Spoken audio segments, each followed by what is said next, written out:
Nii, siin on jälle üks tulekahju.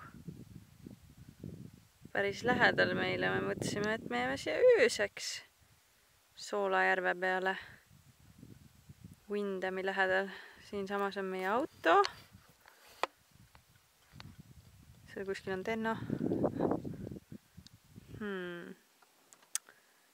Ja no vaatame, kas see jõuab lähemale meile või läheb ikka meist eemale pigem.